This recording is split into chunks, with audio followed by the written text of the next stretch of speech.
suis né le 18 janvier 1933. Je suis né à Saint-Louis du Sénégal. J'ai perdu mon père très tôt. Il a rejoint son Seigneur quand j'avais 4 ans.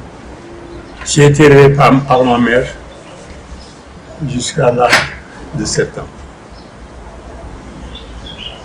À 7 ans, j'ai rejoint mon oncle Abdoulaye Ndiaye, qui était gérant de la compagnie CFAO, Compagnie française de l'Afrique de l'Ouest. C'est une compagnie de commerce. Et c'est mon oncle là qui m'a élevé. Mon oncle était un homme de principe, mais de beaucoup de grande générosité. Donc moi, je peux me souvenir de mon papa. C'est revenu, je ne l'avais pas reconnu. Donc j'ai été élevé par mon oncle Abdoulaye Ndiaye. Je l'ai rejoint à Bambey, à l'âge de 47, à l'âge de 7 ans. C'est-à-dire, pour entrer à l'école, c'était 8 ans même. Et j'ai fait mes premiers pas à l'école primaire de Bambey. Il m'aimait beaucoup. Et sa femme, Rabindao, sa première femme, était une femme très brave et qui m'adorait, elle m'adorait. Donc je n'ai pas eu de fin d'amour dans cette maison. C'était aimé par tout le monde. Alors j'ai fait l'école primaire avec mon oncle. Je travaillais bien. Je travaillais bien. Et donc, tout le monde m'aimait et m'encourageait. J'ai fait l'école primaire à Bambey, donc 6 années d'école primaire. Avec notre maître Déki Diop, qui m'aimait beaucoup. Il m'appelait lapin, parce que j'étais un peu malin. Alors, il m'aimait beaucoup. Il nous a eu pendant 3 années, le CE2, le CM1 et le CM2. Il était très imprenant. C'était pas un maître, c'était un éducateur. Il aimait ses élèves. Il nous a fait faire beaucoup de choses. Du théâtre, de la maçonnerie, de la peinture, de cailloux, etc. Il nous entraînait à toutes choses. Il nous a fait faire du jardinage. Et c'était mon ami. Quand j'ai fini l'école, il venait souvent me voir, déjeuner chez moi, parce qu'il avait beaucoup. C'était mon ami. Et quand il est mort, à l'âge de 92 ans, j'ai fait un témoignage que je vais faire. Alors, nous avons été la première promotion à Bambey à faire le CM2. Nous avons passé l'examen d'entrée en 6e à Thiès. Nous étions 3 et 4 000 pour l'école Blanche de Saint-Louis, l'école secondaire. Alors à l'école secondaire aussi, j'avais de bons résultats. J'étais à l'école qu'on appelle Blanchot, j'avais souvent le prix d'excellence. J'avais beaucoup de prix. Quand nous avons eu le BEPC, nous sommes allés au lycée.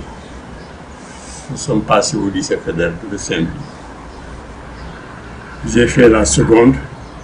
Alors là, je vais vous donner le témoignage d'un ancien du lycée fédéral qui était mon ami. Le témoignage qu'il faisait sur moi, le voici. Il faut souligner que d'autres élèves en provenance de Blanchot logeaient dans les mêmes dortoirs que nous. Mais mon lit faisait face à celui du livre de Serre. Brillant élève, très pieux, avec qui je discute souvent de l'islam. Il a fermé ma foi, au point que j'avais jeûné cette année tout le mois de Ramadan. Voilà le témoignage que je faisais. Donc, je rends grâce à Dieu de m'avoir toujours fait pieux et travailleur, et j'ai toujours des résultats.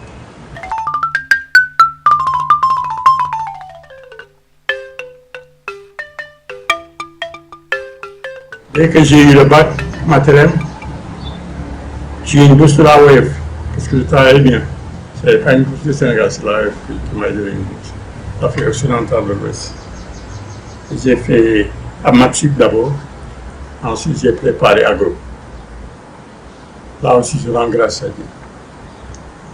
J'ai préparé agro pendant 2 ans. Et donc, j'ai été admis en 1957 à l'agro. Dans ma classe, je travaillais bien. J'étais le seul nègre. Mais quand il y a un inspecteur qui venait, c'est bon qu'on envoie le tableau. Le professeur m'a envoyé le tableau. Parce que je ne les décevais pas. J'étais le seul africain. J'étais le seul admis de la classe d'agro. Je rends grâce à Dieu, Dieu m'a tout aidé. Alors je rends grâce à Dieu parce que quand je suis allé en France, donc en 1954, j'ai eu la chance de rencontrer les Fokara. J'étais déjà abonné aux Amis de l'Islam de la Tariqa à la vie, qui était édité à Mossaganem, les Amis de l'Islam.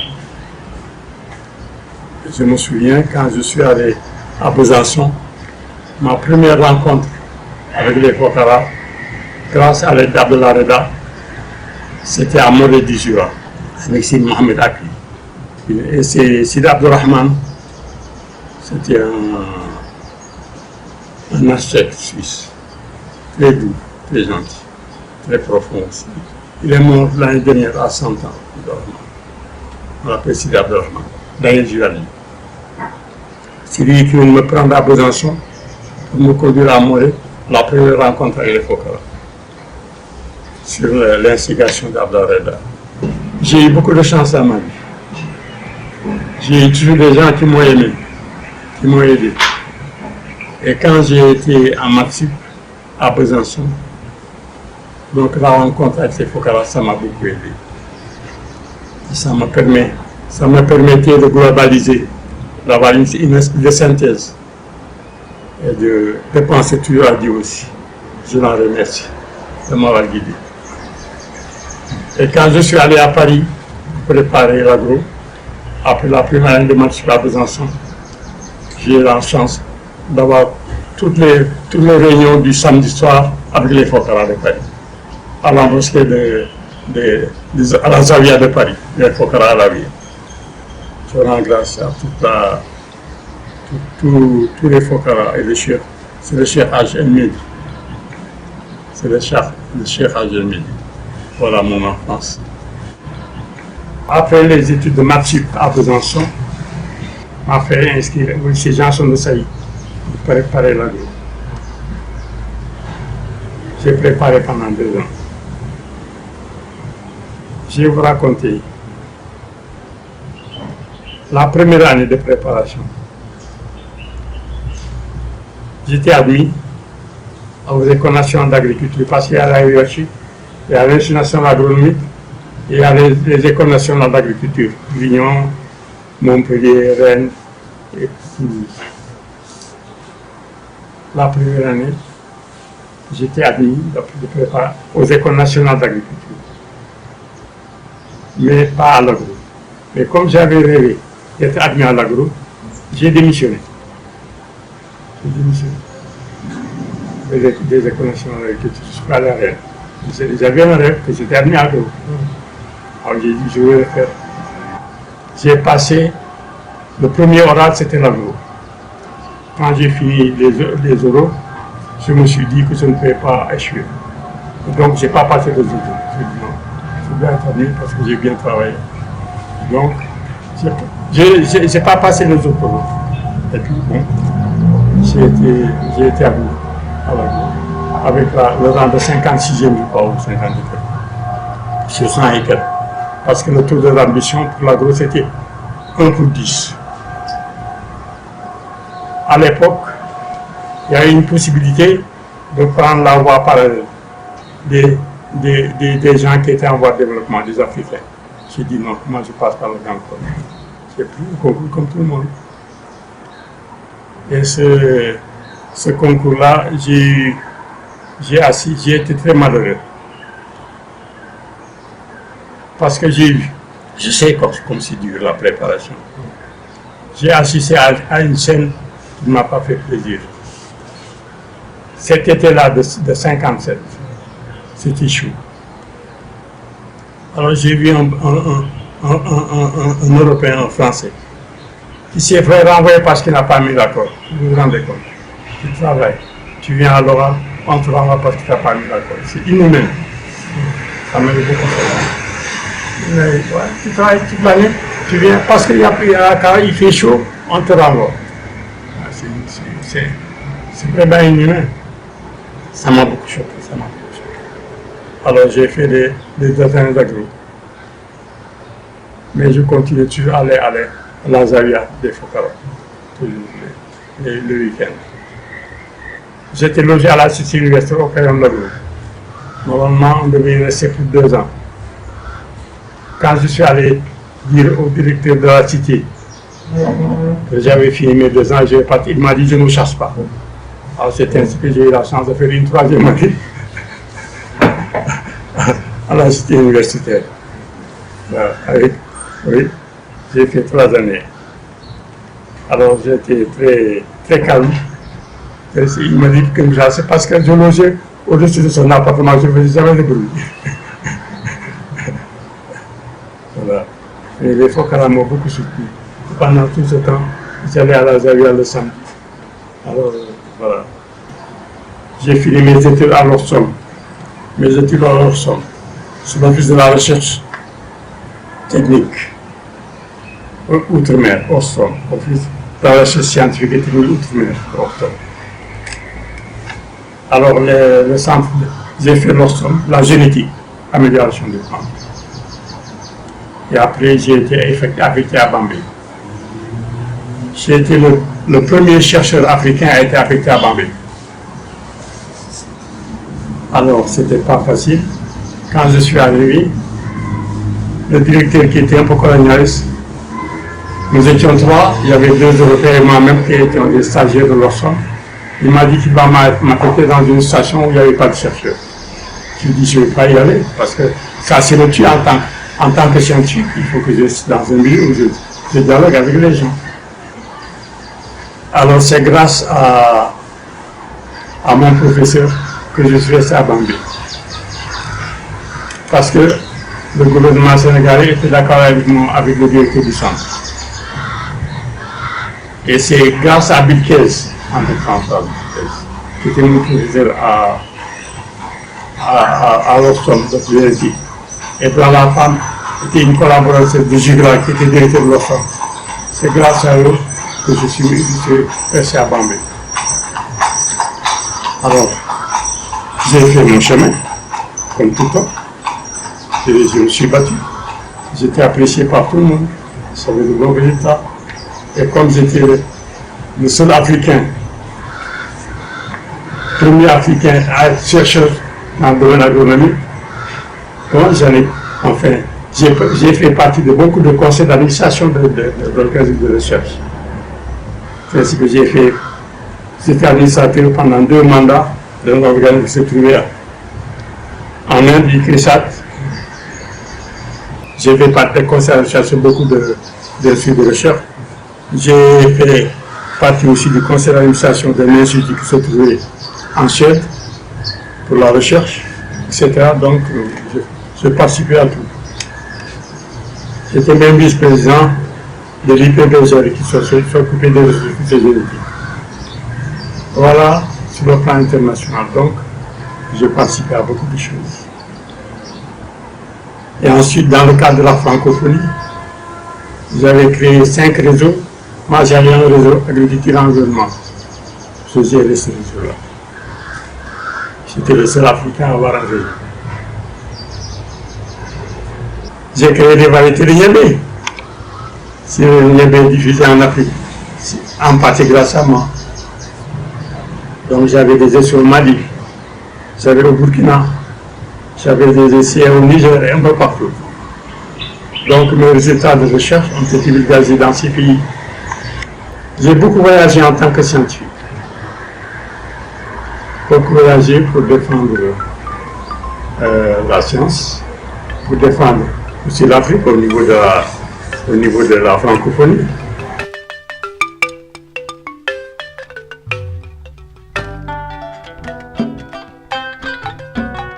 j'étais le premier chercheur.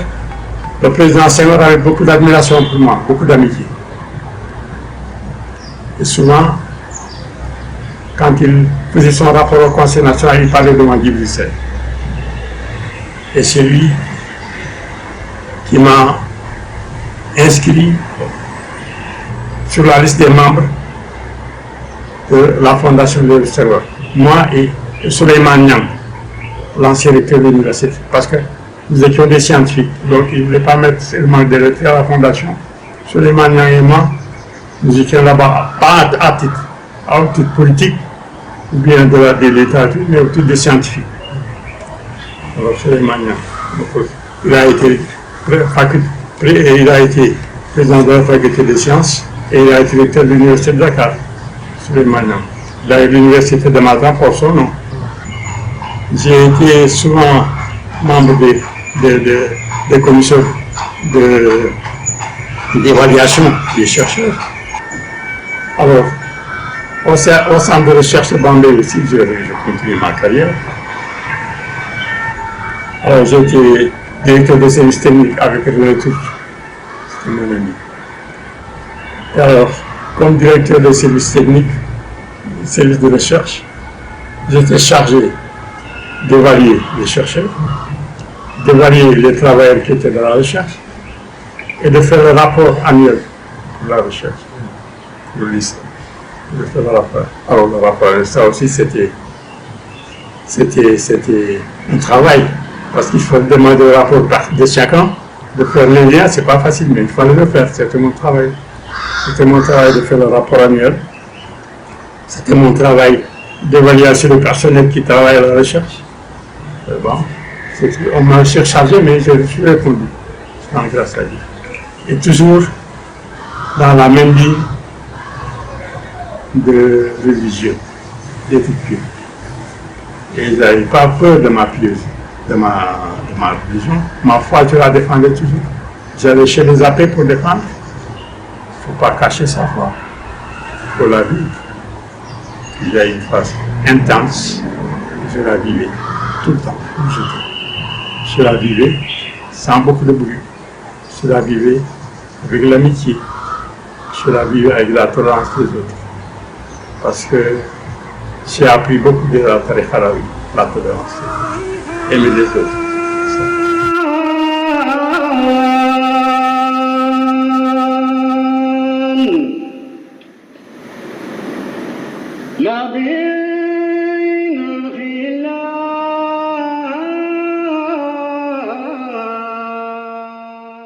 Comme j'étais boucher de la WEF, on devait rentrer chez nous, dans nos pays tous les 2 ans. Donc, les vacances 55, je devais les passer en France pour rentrer. Alors, comme on nous payait les 4 mois de bourse de vacances à la fois, ça posait beaucoup de problèmes pour certains. Ce que j'avais géré pour arriver jusqu'au bout, il y en a qui ne savaient pas gérer et puis qui avaient des problèmes après. Alors j'ai utilisé une partie de mon truc, alors je correspondais avec Abdel Reda. Alors il m'a dit, il n'y a pas de problème pour la Zaria. Alors j'ai pris mon billet de bateau pour aller à la Zaria, passer mes vacances. Alors quand j'étais là-bas, mon tuteur, je l'appelle tuteur, c'est parce que c'est dans sa chambre que je dis Abdel Reda. C'est lui qui a rédigé la revue de l'âme de l'islam. Lui, c'était un sculpteur très vif, Abdel Reda. Et qui, Reda, ça veut dire qui supporte tout. C'est le Cheikh Haj Ada Bentnes, c'était son chef. Ada Bentnes, c'est le grand-père de Khaled. Parce qu'après Ada Bentnes, il y a Haj Merdi. Moi, j'ai pris l'attachement avec Haj Merdi, le père de Khaled. Et j'ai continué avec Khaled.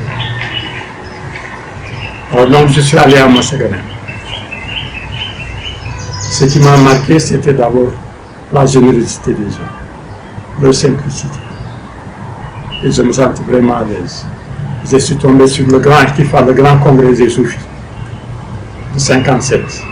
Les gens venaient de partout, d'Algérie, de Maroc et tout ça, les Marocains, les Rifains et tout ça, etc. Ils venaient, c'était chaleureux. Hein? Alors j'ai pris l'attachement avec le chef Ajmedi. Les Fokara m'aimaient beaucoup. Alors, on avait des camarades qui venaient de Suisse, Abdurrahman, Sidi Abdullah, Sidi Ahmed, Sidi Yahya. Ah, c'était de bons souvenirs. Il y avait cette fraternité-là qui nous dépassait nous tous. Il n'y avait pas de race, il n'y avait pas de sexe. C'était la même chose. C'était beau. Cette fraternité-là chaleureuse, qui soulève le cœur, qui vous fait disparaître quand on fait des équipes là, vous disparaissez dans la tariqa qu'on peut le goûter.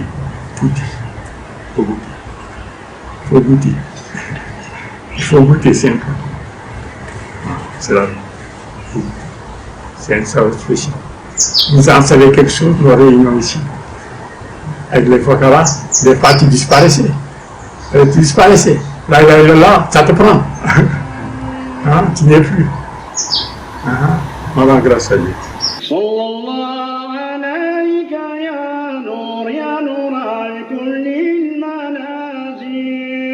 Oui, j'ai rencontré le chef Al-Mahdi. J'ai pris l'attachement, mais j'ai pris l'attachement pas tout de suite. Parce que là-bas, on te laisse libre. On ne te juge pas. On ne te pousse pas. Je l'ai pris presque à la fin de mon séjour, après avoir assisté à beaucoup de rencontres, aussi bien sur place que dans les villages. On a fait beaucoup de voyages dans les villages.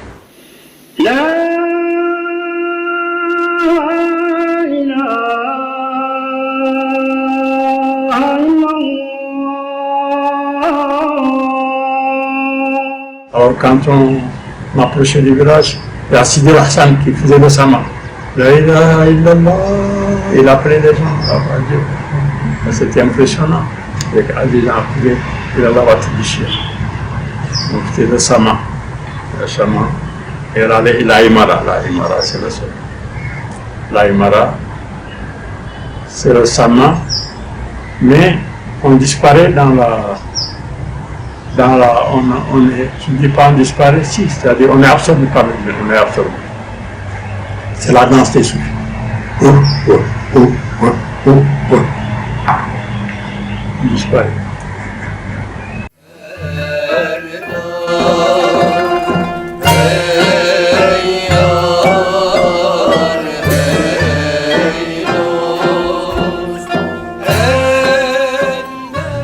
Cheikh Hanour, c'est une dame qui est cheikh d'une tariqa, qui dépend de Maulana.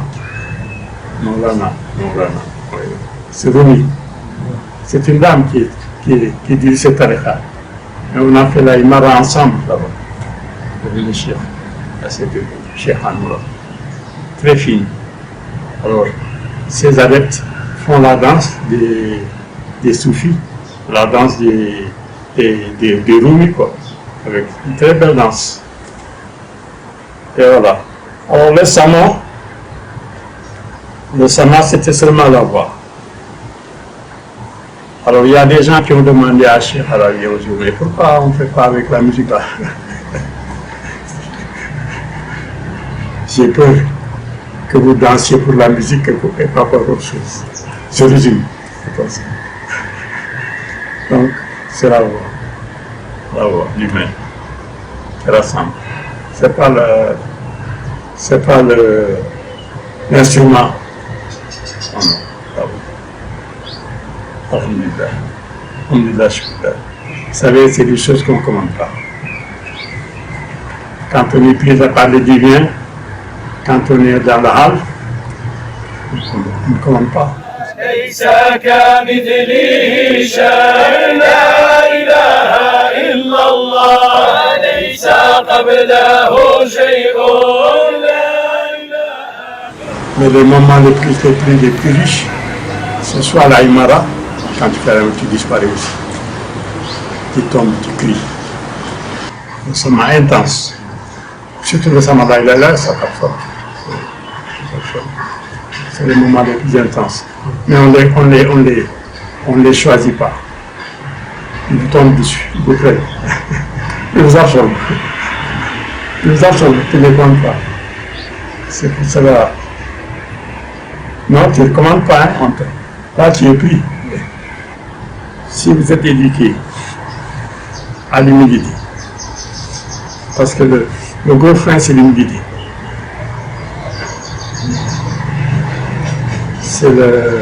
C'est la pyramide de vouloir dominer, écraser. Mais si vous êtes dans le cercle, dans la fraternité, votre égo disparaît. Le frein le plus important, c'est l'ego. Quels sont les serviteurs de Dieu, comme dit le Coran? C'est ceux qui marchent humblement sur la terre. Et quand on se rencontre des gens, on dit Assalam. Donc c'est l'humilité, et la fraternité, le salam, la paix. L'âme amara, c'est l'âme vagabonde qui encline au péché, à faire des conneries.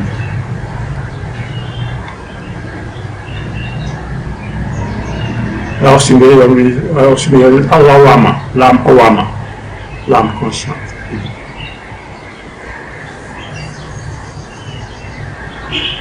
Vous êtes entre, quand vous êtes dans la tariqa, vous avez dépassé le sam âme rebelle. Vous êtes entre l'âme lawama, l'âme consciente, et l'âme apaisée. Vous êtes entre les deux. Mais souvent vous êtes dans apaisé. Parce que dans le Coran, la sourate Rahd, il dit qu'est-ce qui apaise, oui, qu'est-ce qui apaise le cœur du croyant? Si c'est le zikr-là, c'est le zikr-là qui apaise le cœur du croyant. Vous êtes dans le zikr toujours. Vous êtes apaisé. Voilà, vous n'avez pas de problème. Vous n'avez plus de problème avec votre égo, il disparaît. Ah, l'ego, c'est le plus dangereux. À chaque fois qu'il se lève, donnez un coup de bâton. Allez, humilie-toi, donne un coup de bâton. Il est tranquille. Il faut dominer. C'est le seul obstacle. L'ego. Si vous arrivez à le maîtriser, grâce à l'aide de Dieu, c'est tout ce que vous faites. C'est grâce à Dieu, c'est pas vous. Hein? C'est Dieu qui vous aide à faire ça. C'est Dieu qui vous inspire. C'est Dieu qui vous donne la force. Parce que l'homme est très faible. Ça, c'est du vécu. C'est pas du... C'est le goût. C'est pas le verbe. C'est le goût. Et le goût, c'est le cœur. C'est le cœur. C'est le cœur qui s'apaise.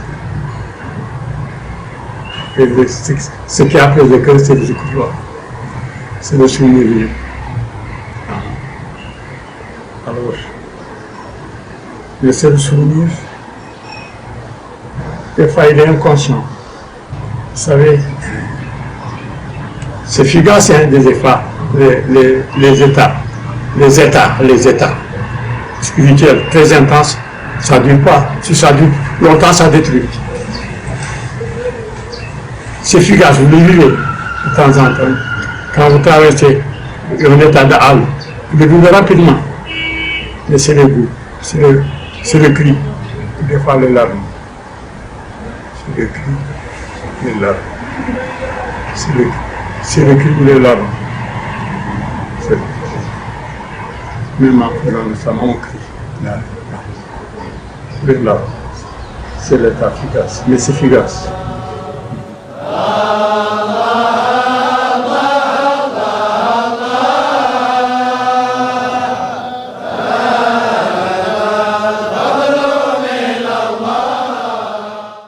Ne veut jamais être gros ou grand. Toujours petit. Tu as la paix. Toujours petit. Si tu veux être petit toujours, ça va. Parce qu'il n'y a qu'un grand, c'est Dieu qui est grand. Il n'y a que quelqu'un, il n'y a qu'un être qui existe réellement, c'est Dieu. Nous tous, c'est par Dieu que nous existons. Mais il n'y a que lui, finalement, à travers nous. Si tu veux être, c'est lui qui est. C'est lui qui nous inspire. C'est lui qui nous inspire. Il y a des degrés d'inspiration différents. Il y a des degrés d'absorption différents. Nous, les petits, on n'est pas au degré de mensurage. Mensurage, il était dans un état d'extase. Il a dit Analaq. Parce qu'il n'y a pas quelqu'un qui était là pour faire contrepoids pour l'abaisser. Il a été pris par son extase Analaq. Et il a payé de sa vie. De sa vie. Les humains ne comprennent pas certains états. Donc il ne faut pas certains états d'extase. Il faut vivre tout seul avec Dieu. Si tu vis avec les hommes, tu es un fou. Tout ceci. Vous savez, les gens, ils n'acceptent que ce qu'ils comprennent. Ce qu'ils comprennent. Et le prophète a été mis en garde. Parler aux hommes en langage qu'ils comprennent. Parler au langage. Aux hommes en langage qu'ils comprennent. Mais tout, c'est l'humilité.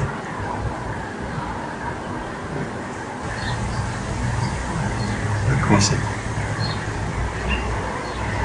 D'abord une prière avant le conseil. Que Dieu nous guide. Qu'il nous guide sa miséricorde. C'est la première prière. Le restant, c'est des conseils. Que Dieu nous guide d'abord. C'est la première prière, parce que c'est lui qui dirige. Comme il a dit au prophète, toi, tu ne diriges pas ce que tu aimes. C'est moi qui dirige qui je veux. Que Dieu nous dirige. C'est une prière, donc c'est pas un conseil.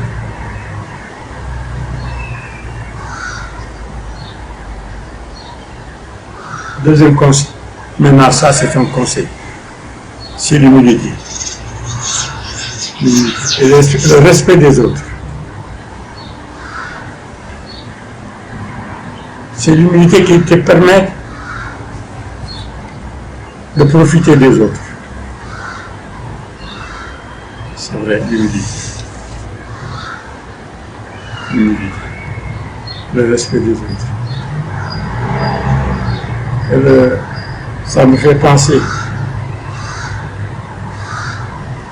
à une Mudakara du Cheikh Haj Adam Fnes. Il disait chaque fleur a son parfum. Chacun a sa capacité d'odorat, a son odorat. Chaque fleur a son parfum. Alors plutôt que de nier que la fleur n'a pas de parfum, c'est le plus sage de dire qu'on n'a pas un odeur assez puissant pour apprécier. Donc, considérez tout l'autre. C'est un conseil. Chacun a quelque chose, mais si vous allez trop vite, vous n'en profitez pas. Chacun a aussi quelque chose de Dieu. Si vous passez trop vite, si vous croyez que vous avez tout, respectez ce que Dieu a donné à l'autre. Appréciez aussi, vous pouvez en profiter. Et j'ai un sage, un ami, qui disait, c'est après la même chose. Quand vous connaissez quelque chose, quelqu'un va vous dire, je connais cette chose. Il va vous dire comment il connaît. Il ne faut pas l'arrêter, il faut le laisser faire. Parce que c'est un autre goût, c'est une autre appréciation. Si vous l'arrêtez, vous n'en profitez pas, vous n'en bénéficiez pas. Il faut donc, c'est la modestie qui peut vous faire ça. Il faut respecter ce que l'autre a. Parce que chacun a quelque chose. Comme le dit chaque fleur a son parfum. Mais si vous faites attention, si vous êtes patient, la patience. La patience, si vous êtes patient, vous pouvez apprécier. Et le Coran a raison.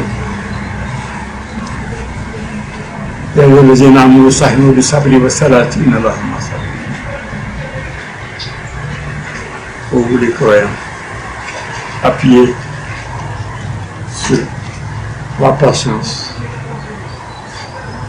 et la prière. Parce que la salat, c'est la prière. C'est la prière, mais pas la prière, c'est le doigt et tout ça. Si vous êtes sage, mais c'est sur la patience et l'humilité. Mais la patience, la qualité cardinale, c'est la patience. Si vous êtes patient, vous pouvez arriver à votre fin. Si vous allez trop vite, vous passez. Et on a dit, il ne l'a pas sabri. Et ce n'est pas pour rien que le Coran a dit, il y a eu le imams, Sahino bi sabri, au salat, il ne l'a pas sabri. Appuyez sur la patience et sur la prière, la doigt, Dieu c'est la patience. Il ne l'a pas sabri. Et le terme Wolof,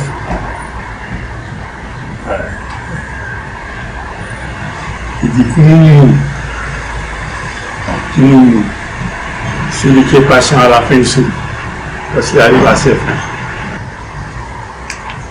Les vertus cardinales, c'est les conseils, c'est la patience, n'allez pas trop vite. Et la tolérance, chacun peut apporter quelque chose. Et le proverbe français, on a besoin toujours d'un petit peu que ça. Et c'est vrai. Les hommes, l'humilité, la tolérance, la patience. La tolérance. Seul Dieu a détenu la vérité. Personne, chacun a son petit segment de vérité. Dieu, il a tout. Ce qui compte, c'est l'intention. Ce n'est pas ce qu'on dit, l'intention. Il ne faut pas juger seulement sur les livres, sur les verbes, sur la parole. Il faut juger sur l'intention. C'est l'intention qui prévaut surtout. Oui, c'est ça. Alors, l'humilité aussi. Il y a un grand soufi qui lui avait donné, je ne sais plus comment elle s'appelle, il avait la capacité de dompter les lions. Il dompte un lion, il va avoir tel autre, soufi qui était dans son zik. Il dit s'il fallait dans son nom, il vient avec son lion, il crie, il appelle l'autre avec force. L'autre était dans son zik. Il dit, mais vous voyez, qu'est-ce que c'est? Il veut voir avec son lion. Alors il dit, tu vois, puisque je remets. L'autre sujet qui avait reçu beaucoup de Dieu, beaucoup plus que l'autre. Mais ça ne se voit pas. Il dit, mais avec la vache. Le lion, il dit, mais avec la vache. Où est-ce que je le mets? Avec la vache, mais avec la vache. Le lendemain matin, c'est la vache qui a bouffé le lit.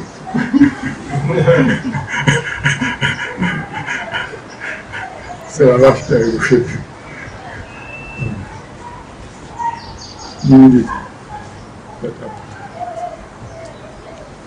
la tolérance, qu'il a donné à chacun. Et tu ne sais pas ce qu'il a donné à l'autre. Mais peut-être qu'il a gardé quelque chose de plus fort que toi. Tu ne montres pas. Mais là, avec la vache, c'est la vache. Ça, c'est l'histoire du soufi. Voici quels sont les serviteurs du miséricordieux. Ceux qui marchent humblement sur la terre et qui disent paix aux ignorants en s'adressant à eux. Mais c'est pas tout. Ça, c'est le comportement. Et ceux qui passent la nuit ceux qui passent la nuit devant le Seigneur pour le servir de Dieu. Mais tu ne les crois quand ils ne montrent pas ça la nuit. Ils sont seuls avec le Seigneur en ce moment je ne dis pas qu'ils se livrent, mais qu'ils se soumettent.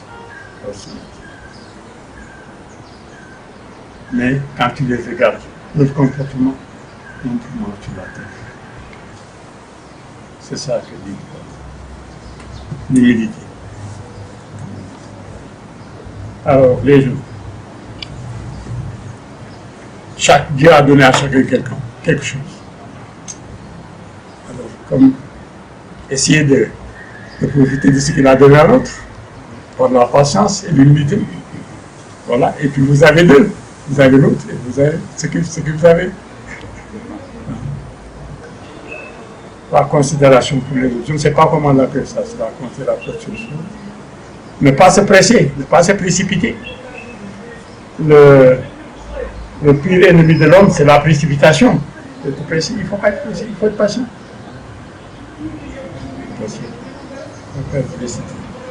Voilà, je ne sais pas si on peut donner des conseils, mais comme tout ça, c'est une question d'expérience.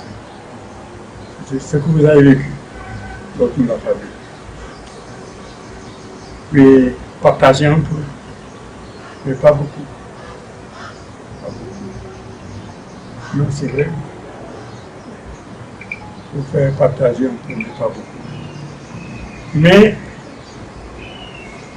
la force de Dieu aussi, ça se voit tout. Ce n'est pas nécessaire de crier ça. Ça se voit tout. Ça se manifeste. Ça se manifeste. Ça se manifeste. Dieu, il est tout caché. Oui. Tout caché. Il existe, il n'existe pas. Les gens les... Et pourtant, c'est le plus fort. Mais c'est le plus caché. Regarde, quel goubis. Il ressemble à rien. Hein? Et Dieu. Et dans les yeux. Il est le plus fort. Il décide de tout. C'est vrai. Comme le proverbe. Pour mieux élever mon cachet. C'est caché. Ah oui, il est caché. Caché, il est caché. Ah, le Dieu. Il ne ressemble à rien. Rien ne lui ressemble. Comment on peut le caractériser? Mais, comme il le dit, rien ne peut le contenir dans l'univers, mais il est dans le cœur. Sincère. Dans le cœur de Dieu. Mais ça ne se voit pas. C'était dans le cœur. C'est dans le cœur sans. Mais ça se sent. Ça ne se voit pas, mais ça se sent. Ça se transmet. Il y a des liens. C'est le lien. C'est le relatif. Là-dessus. C'est le subtil. C'est le subtil. C'est le subtil. Les éculatifs, c'est la subtilité. Développer. Oui. Mais tout ça, la parole n'est pas suffisante pour décrire ce qu'on vit dans le cœur. À tel point que il y a un proverbe, je crois, arabe, ce qui part du cœur va au cœur, on le sent. Ce qui part de la bouche s'arrête aux oreilles. Ce qui part du cœur va au cœur, tu le ressens. c'est les chairs. Mais ce n'est pas le cœur seulement biologique, mais c'est le cœur spirituel. C'est le Dieu, il est là, dans ce cœur. Mais il comprend le cœur aussi biologique. C'est le cœur. Il dit que l'univers ne peut pas le contenir. Tout l'univers, il est dans le cœur d'un croyant fidèle.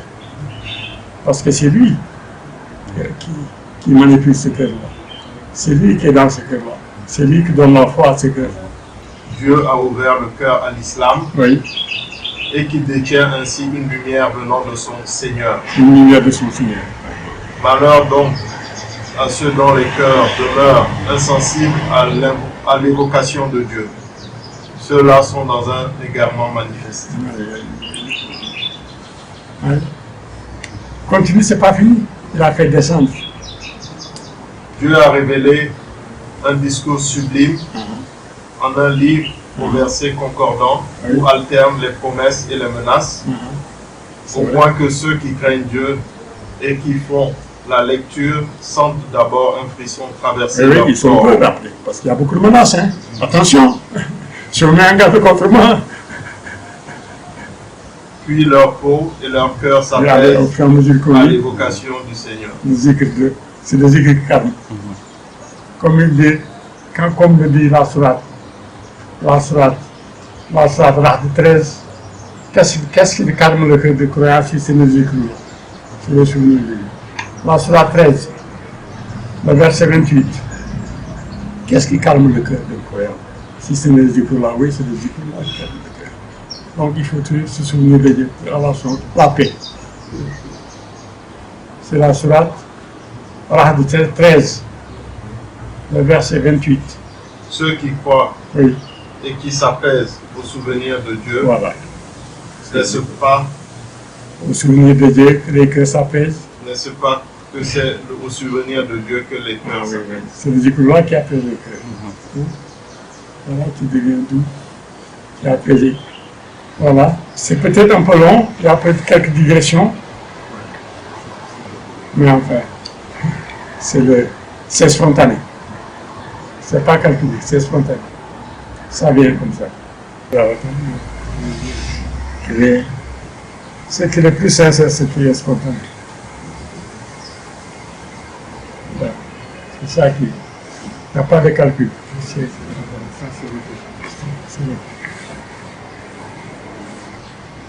Il y a l'intuition. Beaucoup de choses, beaucoup de vérités. C'est l'intuition qui n'a pas fait de calcul, tu n'as rien que dire, tu dis ça, c'est la vérité. La plupart des vérités scientifiques, c'est l'intuition. Ce que tu dis, ce que tu sens. Tu n'as pas réfléchi, ça n'a pas fait de calcul, c'est ça. L'inspiration, la révélation. Ça, c'est le prophète.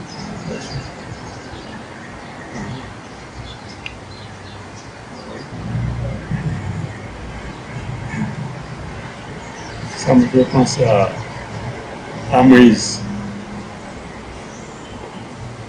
Moïse.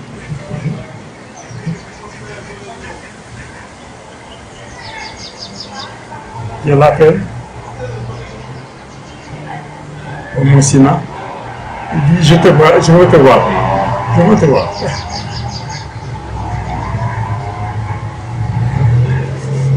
Il lui dit, regarde la montagne.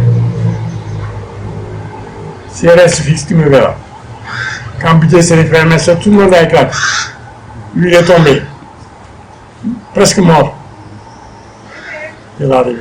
Il a dit, je me demande pardon. Voilà.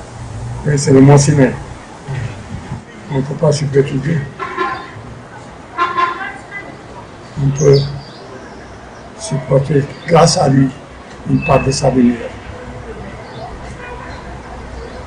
La lumière mohamédienne, c'est la lumière à partir de laquelle on a créé tout. Et c'est pour cela que, mais cette lumière, et avant la manifestation de Mohammed en tant qu'humain, la lumière l'a précisé, c'est pour ça qu'on l'appelle Wala. Alors, la lumière est précède et sévère. La lumière précède. Mais on ne peut pas toujours la supporter. C'est pas intense, c'est vrai. On ne peut pas toujours dans la lumière divine. Pas possible. On supporte un peu. On disparaît. C'est comme le dévoilement. Nous sommes tous voilés. Hein. C'est comme parlait hier. Le dévoilement. Quand il le cache, tu vois, il y a des centaines de milliers de voix. Quand il en est, on regarde. Maintenant, comme il est dans la sourate Kaf, Haf. Maintenant, on a d'ici étudié, tout va clair. Mais on ne verra clairement que dans le doigt. Parce qu'il y a trop de voix ici. Et ça s'adresse à l'odeur avec la foi. Moi, je suis souvent intrigué par les faux paroles. Un jour, le chef nous a envoyé une équipe de jeunes. C'était à Paris. Après, ils m'ont posé la question. Est-ce que vous êtes soufi? Je dis, je ne sais pas, je suis soufi. Je ne sais pas. Mais ce que je suis sûr, c'est que j'aime les soufis. Je ne sais pas si je suis sûr, mais ce dont je suis sûr, c'est que je les aime. Voilà la réponse que j'aurais faite. Je ne sais pas si je suis soufi, mais ce qui est sûr, c'est que j'aime les soufis. Voilà. J'aime les soufis, ça oui. Mais je ne sais pas si je suis. Voilà. Je ne peux pas juger. Ne jugez pas, on ne le savez pas comment. Ne jugez pas.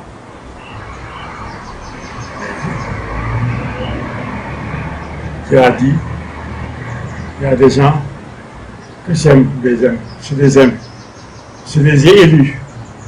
C'est dans la sourate Fatiri, le verset 33 ou 34.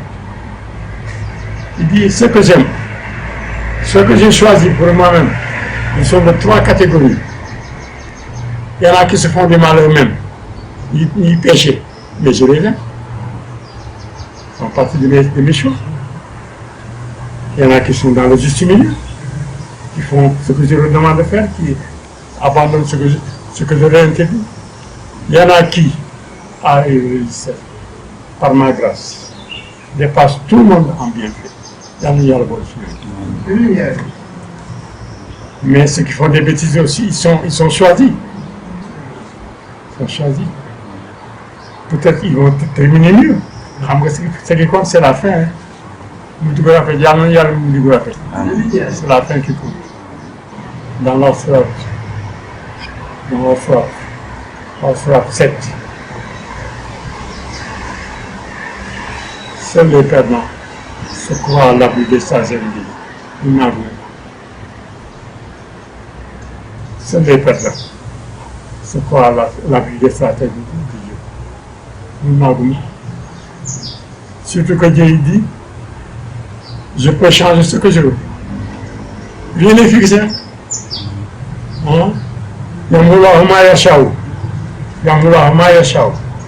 Je peux modifier tout ce que je veux.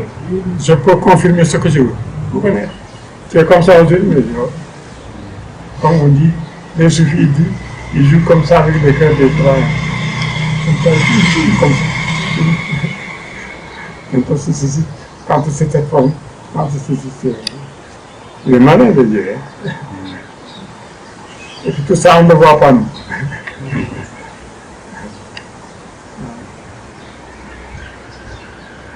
Voilà, motivé cette culture. Voilà mes chers frères et sœurs. Voilà les frères. Rien n'est acquis d'avance. Yàlla na yàlla ci yàlla loolu rek war nañu